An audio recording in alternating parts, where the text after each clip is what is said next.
Hello and welcome to the Sharp 600, brought to you by Covers.com and presented by Bet365. I am Jason Logan, and I will be your host for the next 10 minutes of NFL handicapping as we get down to our best bets for NFL Week 10. Joining me, as always, is the infamous industry insider, former odds maker turned professional sports bettor, Mr. Todd Fuhrman. Todd, trade deadline was Tuesday, and we saw a few recognizable names switch jerseys here. Sauce Gardner goes to the Colts, Shaheed to the Seattle Seahawks, I like the Myers to Jacksonville move, and then Dallas, Baltimore, and Philly all added some beef on defense.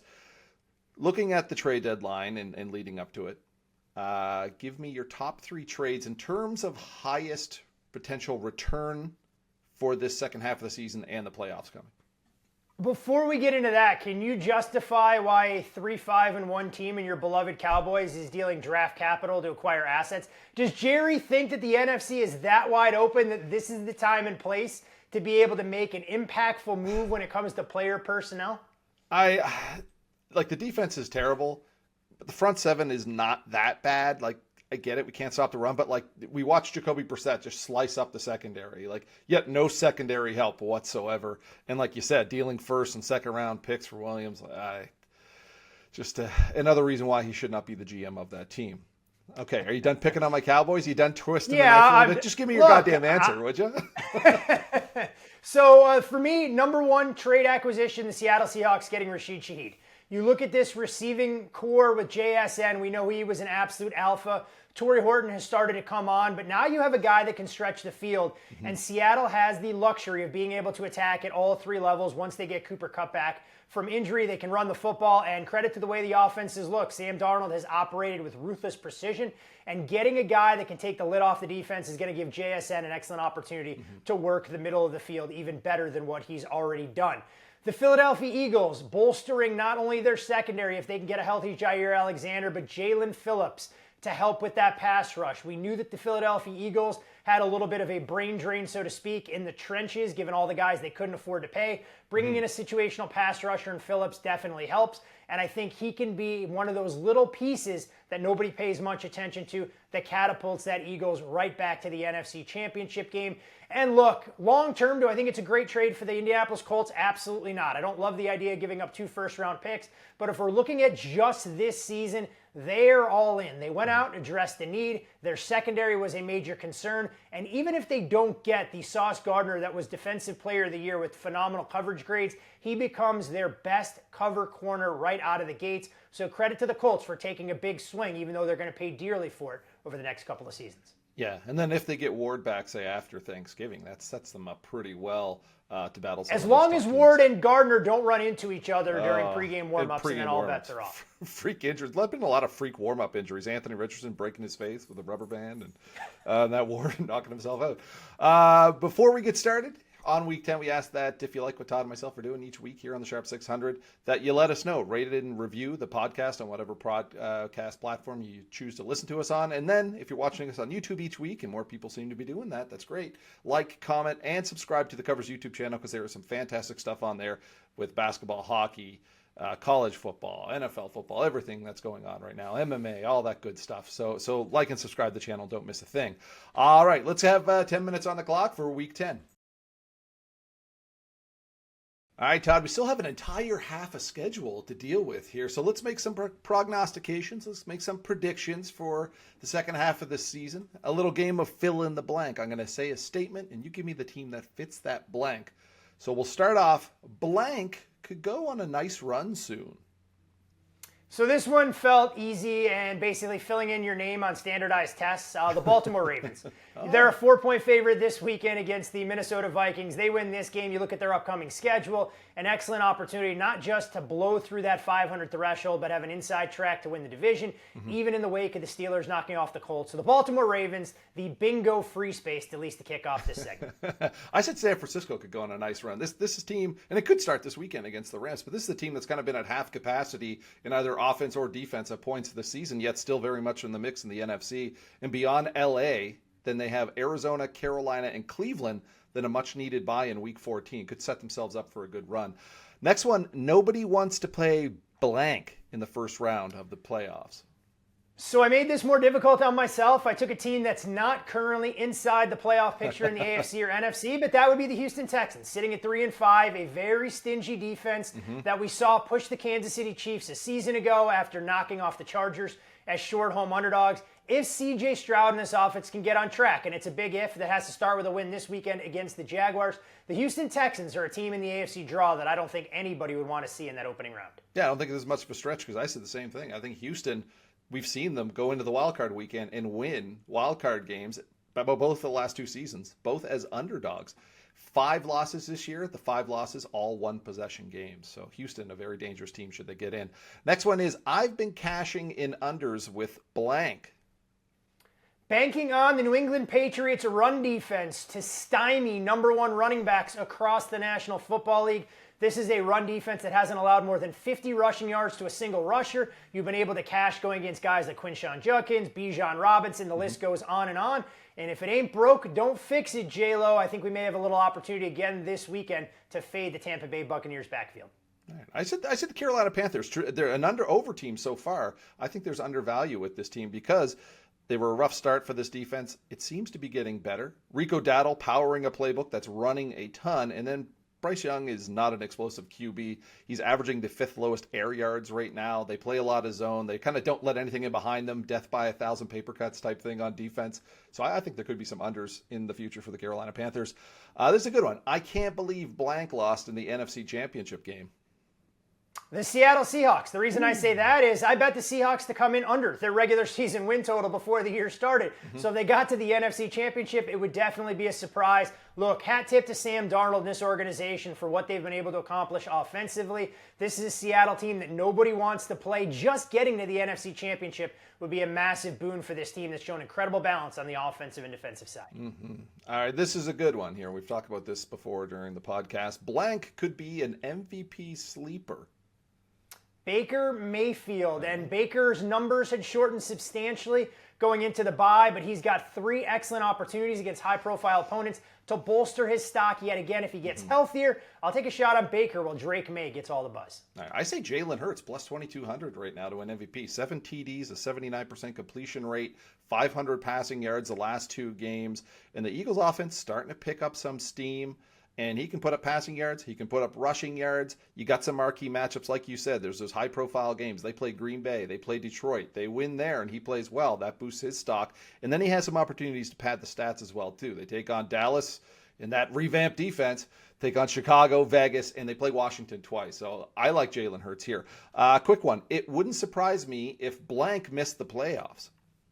The Jacksonville Jaguars. And the reason I picked Jacksonville is because I like to have a happy household. And if I picked against the Steelers, my wife might kill me.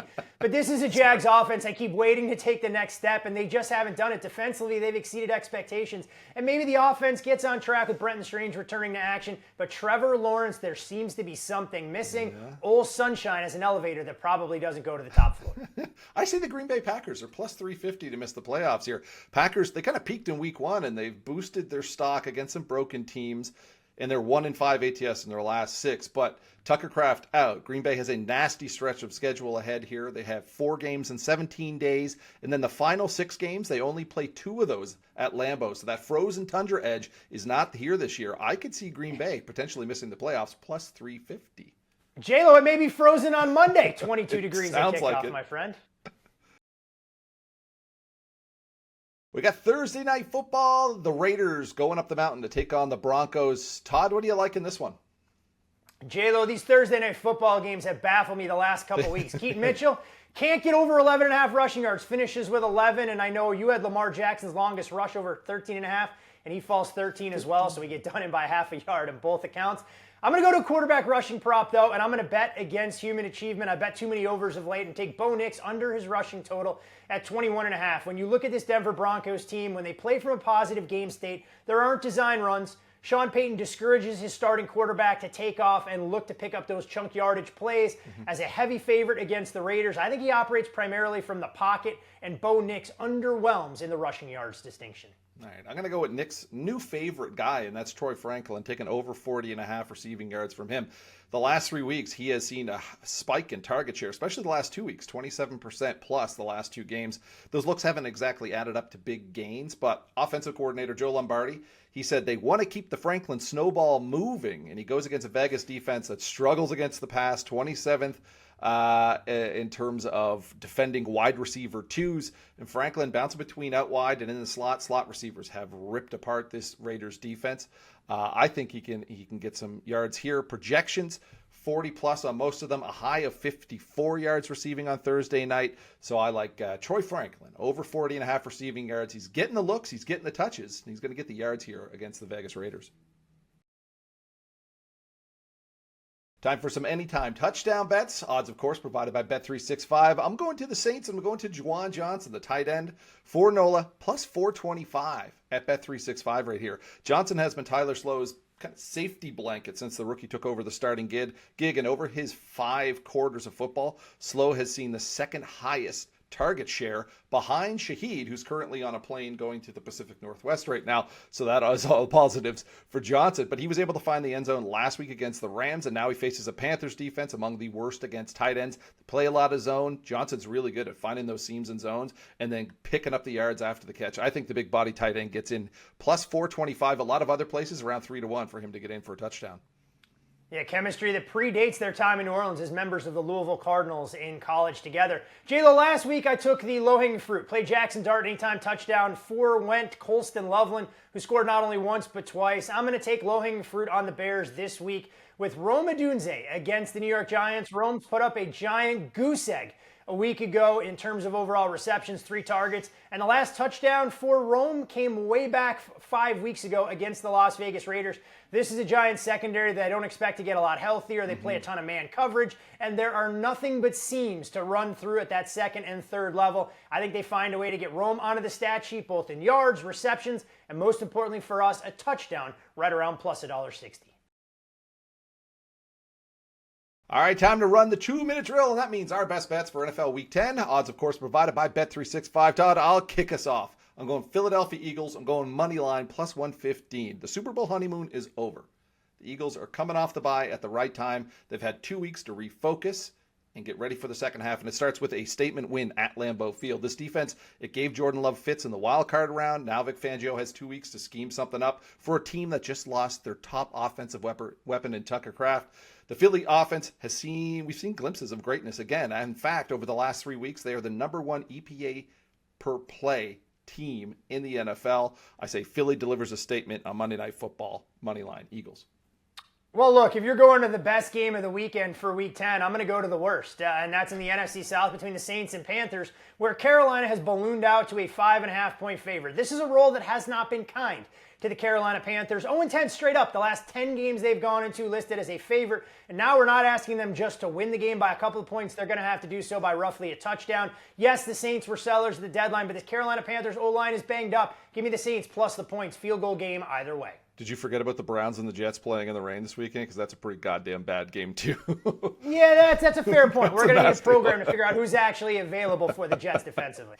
I'm going with the Seahawks, -6.5, -110. It's all about the Seahawks defense. Great pressure with just 4 pass rushers. Among the top pressure rates, 27 sacks. They take on Jacoby Brissett, who gets to start ahead of Kyler Murray. He's been sacked 13 times, and the Arizona offensive line has allowed a pressure rate of 35% per dropback for him. Cardinals find themselves in a short week on the road again. I like the Seahawks at home, -6.5. This sounds like a revenge bet after the Cardinals took your beloved Cowboys lunch. Absolutely, I'm pissed. I'm going to take the Jaguars team total under this week. We still have questions swirling about who will start under center for the Houston Texans, but the one common denominator, the Texans defense will be the difference here. Mentioned Trevor Lawrence struggles. Don't be fooled by the crooked number he put up against the Raiders. A lot of that came in the fourth quarter and overtime. Houston stymies Jacksonville every which way. I'll take their team total, the Jags that is, under 18.5 points. There you go. All right, that is the horn. That is another wrap on 600 seconds for NFL Week 10. A big thanks for Mick jumping in behind the scenes. We want to send a lot of love, a lot of get well wishes to our buddy Chris, our producer. We'll see you soon, buddy. You rest up and get ready for our stretch run. Thank you to Todd. Thank you to the folks at Bet365. And, of course, a big thank you to you for tuning in and listening to us once more. A reminder, please like and subscribe on YouTube. rate and review on those podcast platforms. We appreciate that feedback, appreciate that love. Todd, I always find this 3-week span before Thanksgiving is kind of prime shopping time for futures. You can boost your portfolio here by buying back some teams. What are you looking for in futures markets right now as we hit November? The only two teams that I actually have a future on, and they're both in the same conference, not to win the Super Bowl, but to win the AFC. I have the Chiefs from a couple of weeks ago, but the number has drifted out in the wake of that 28-21 loss against the Bills. I still think, even with a difficult path in front of them, that they are the team to beat in the AFC, but can understand now with the path, a moneyline rollover might pay a little bit better. And I honestly believe we're getting to the point in the season where if you want a piece of exposure to the Baltimore Ravens, you have to buy in now. That price is only going to come crashing down. And for me, I have them power rated a top 3 team in the AFC. Wouldn't make them more than a field goal underdog at KC or at Buffalo. So the numbers that out there do offer some upside. And JLo, before we put a bow on the show, I know what stories out there about producer Chris and what happened. Do we think some of that could have come in the wake of a fit of rage after the Blue Jays blew Game 7? And we're just not getting the truth to come to light? No. You're not here. You don't know how rough that was. That was terrible. That gutted everyone. Look, I'm anti-Dodgers through and through. So watching that game, my wife would probably watch about 6 outs of baseball all season long. Went to school in Los Angeles, sat down, watched the game, and it pissed her off as much as anything else. But unfortunate to see what happened after 30 years of waiting to be this close. I'm not here to troll by any stretch of the imagination. I was hoping the Blue Jays were able to break through. Oh, man. They say football is a game of inches. No, that baseball game was an absolute game of inches and a wild ride for everyone here north of the border. And I saw my neighbor last night, and I was like, hey, did you watch that game on Friday? And he just walked away from me. So that's pretty much the sentiment right now. It still stings. I think it's going to sting until next spring, but a hell of a run for the Jays, that's for sure. And hopefully we have a hell of a run here in NFL Week 2. We will be back next Wednesday for NFL Week 11. Until then, best of luck with your bets.